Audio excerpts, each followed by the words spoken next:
So, may gagawin tayo ngayon. Hindi ko pa pala na-check to. Hindi ko pa na-check. Na tayo sa garahe ni Ben. Itong ano, spare tire. 18 kasya dito. Ito yung gagamitin natin. Bumili na rin ako ng ganito. 3 set na nga yung ganito ko eh. Para hindi na ako hanap. Nandito yung spare tire nito. Check ko muna kung may wire. Kasi minsan yan, pag tinatamad yung builder, may nakaharang na wire dito. Pag binaba mo, kung sa dashcam yun, hindi tanggal yung dashcam mo. Mukha namang wala. Ito. Mukha naman di nakaharang. Pero check ko pa rin na mabuti yan. Mukha naman may hangin, pero hindi ko rin sure. Hanginan ko yan. Hindi, nahanginan ko ata ito. Last time. O yung kay Mark yun. Hindi, yung kay Mark pala yun. Hindi ito. Yung kay Mark yun na hangina ko $17. So baba natin to. Sana madali lang, no? Dito lang sana. Sungkitin natin. Dito. Sungkitin. Luwangan lang yan. Kinakalawang, no? Palitan ko nga to. Kinakalawang, no? Pero itong mga bolts ko to, hindi yan kinakalawang. Kung gusto nyo bumili nyan, JDM password, meron din yan, full stainless yan. Marami nagbebenta mura nito, pero kinakalawang yung ganito niya. So sa akin, modified na stainless. Ang tagal na ito, mag-6 na buwan na yan, hindi naman kinalawang. Pati ito stainless, tapos hindi na siya tumuyuko, matigas na to. Wait lang, subukan natin baba to. Malambot ba? Ay, malambot, pero hindi ko nga todo baba. Check ko muna kung may nakaharang na wire. Wait lang, no? Kung mapansin nyo pala, white. Yan yung kay Mark, iniram ko. So, pupunta pa kasi kami ng Infanta, kaya hindi ko pa tinatanong. Pero, babalik ko rin yung ano sa akin. 18 pala ito sa akin.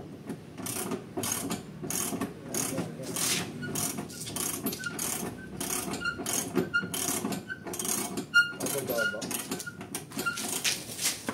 Wala pa.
After 4 minutes to, tanggal na. Hindi lang kita rito sa vid yung gulong, kapuntahan natin dun. Tanggal na after 4 minutes. Kung may impact ka, wala pa 1 minute yan, kaso baka magulat ka. Kailangan pala sprayan to ng silicone spray or WD-40. Kaya antigas eh, makalawang. Ay, so ito na yung gulong. Kapagod. Paano ba hilahin to? Wala naman sasabit dyan na wiring. Hilahin na lang yan. Pero dahan-dahanin natin. Baka may magasgas tayo or what. Ay, hilahin na natin to. Ay, pagod ako. Pagod ako.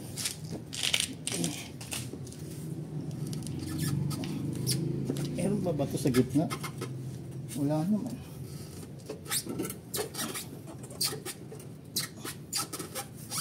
Ba't ang hirap?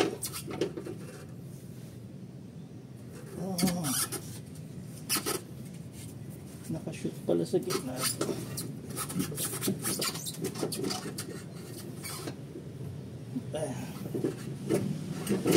Nakashoot pala sa gitna. Yan, medyo mahirap. Ang hirap din ah. Kailangan talaga may mat ka. Hirap to. Paano pa kung mabigat yung gulong? Ang bigot. Ayun.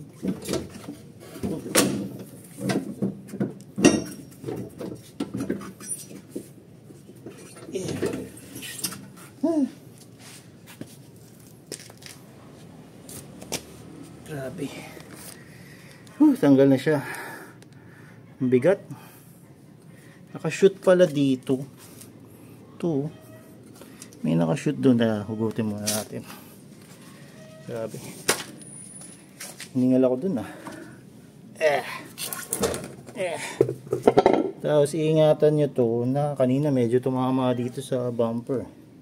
Parang nabangga. May nakashoot dito kaya ang hirap.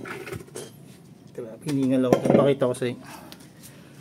Mahirap ibalik to.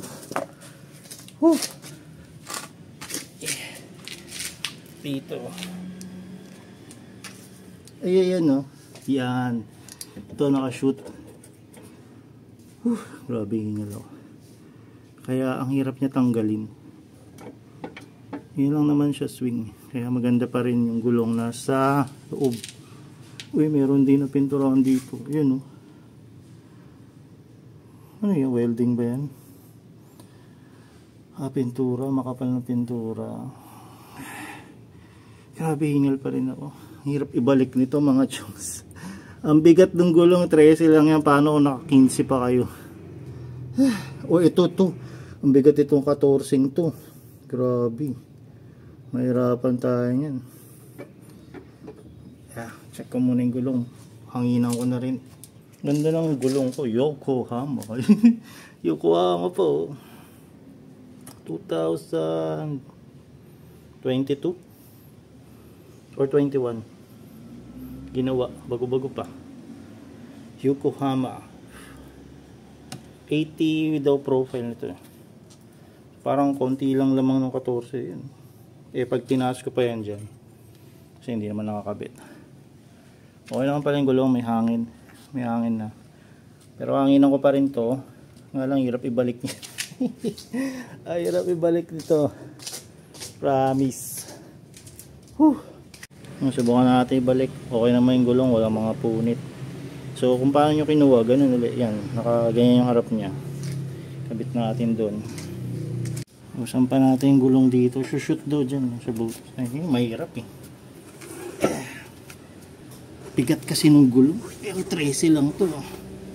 Grabe. Ang bigat niya mga chunks. Nakahiga kasi.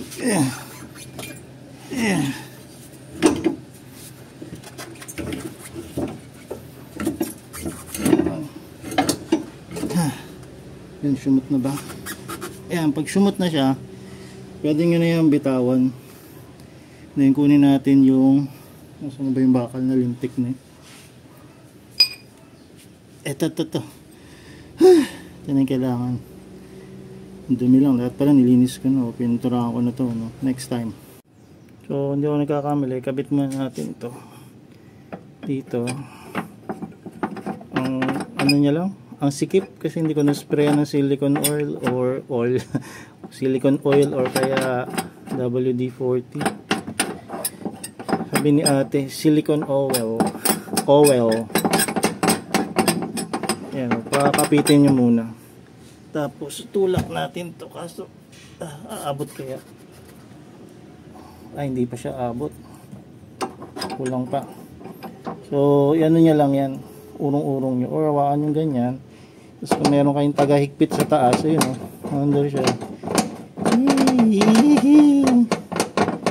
Pero kaya ito mag-isa kayo. Kung may impact kayo, kaya nyo yan. Angat agad yan. Wink. Kung may tatamaan, i-clear nyo na lang. Ayan, okay na. Tataas na lang natin to. Kamayin lang natin. Kasi yun naman yung limit niya. Yun, yung walang pintura. Hanggang doon lang yung limit niya. So, try ko kamayin lang. Mamaya ako nagpita. Hindi kaya magasgas yung ano, bumper ko. Kakapihit ko. Yeah. Kaya pang pihitin. Ay, sumisikip na. Yeah. Siguro kung walang camera or video, mas madali siyang tanggalin. Kasi ang hirap lang kumuha ng angulo eh. Doon ako nahirapan. Ayan. Yan, naabot ko na yung dati niyang thread. Masikip na rin. Kinakamay ko lang yan ah. Kinakamay ko lang sa taas. Ayos na. So, ito pala dapat. Kailangan nakashoot. Doon oh. Yan, tong lintik na to. Pag yan, hindi nakashoot, edi wala. Ulat. So, yan, nakabit ko na siya. Tapos, okay naman. Wala naman mga wires na tinamaan. Kasi maganda yung pagkakakabit. Malayo sa gulong. Okay naman siya. Ang sakit lang sa leg nito. Aray. Pag may ginsan, sa ilalim ka. Buti nga, hindi ko na ginadjack yung sakyan kasi mataas naman. Okay na to. Kabit ko na. Double check na lang. Tapos, nasa yung pito ko? Ayan, dyan ko nilagay yung pito. Kasi hanginan ko pa yan mamaya. May dala naman ako ng parang electric pump. Hanginan ko pa siya. Kasi kung nandun niya sa malayo, parang hirap hanginan. So, medyo malapit na to. Gusto nyo, dito nyo banda ilagay. Pero yun na yun eh. At tingnan natin kung nagasgas. Grabe, nasa ilalim ako. Hindi naman nagasgas. Ito, kala ko makagasgas dito eh. May kalakalawang lang. Higpitan na lang natin to. Nasaan yung tool ko? Ito. Dami ko na nabiling socket wrench. Higpitan na lang yan. Hindi naman masyadong maigpit. Sakto lang. Kasi hindi rin naman maigpit to kanina yung tinanggal ko. Maalog. So kailangan nyo higpitan ng konti. Konti lang. Check ko na lang ulit mamaya. Then check nyo rin ilalim kung may tinamaan na hindi maganda. So far okay naman siya. Kung may pagod ako. Pawis ako. Pag wala kayong ganito, tapos na flatan kayo, kukunin nyo yan. Nasa kunyari putikan or somewhere, yari kayo. Kaya maganda, may dala kayo mga extra damit. Ito, mga extra vest. Tapos ito, dala ko rin to pang mating-mating bonus siraan. Araw-araw rin dala ko yung mga yan. Nagpalit na rin ako ng battery. Raiden Japan daw. Pati kulang, may dala ako. Tuwalya, may dala din ako. O siya, yun lang. Pagod ako dun, yun lang ginawa ko. Hingal. Grabe, hirap pa lang magpalit ng gulong. Unlike sa Ford EcoSport namin, nasa labas, atakin mo lang. Tapos na, Brio nasa ilalim, EG hatch sa ilalim. Ng trunk pala, FD na, ganun din. Ito, ang hirap. Tsaka Adventure, parehas ito, nasa ilalim. Ganda ng parking dito na din. Ilang linggo na to, wala pa rin alikabok. May ano lang ng lamok, ebs ng lamok. Pero madaling tanggalin. Ganda ng parking nga dito. Yan. Linis. Hindi mo na kailangan takpan pa. Yung 17W ni Mark, sambuan may git dito yun. Hindi masyadong dumi yan. Ganda. Kasi hindi siya main road. Sa amin main road, kaya ang bilis magdumi. O siya, yun lang. Daldal ko na. Sinek ko lang kung kaya kong tanggalin yung spare wheel. Medyo mahirap. Challenge. Pero kailangan kong gawin yan. Tapos check up ko na rin. Biyahe kasi kami mamaya na Subo. Medyo malayo. 140 ata yun. Okay.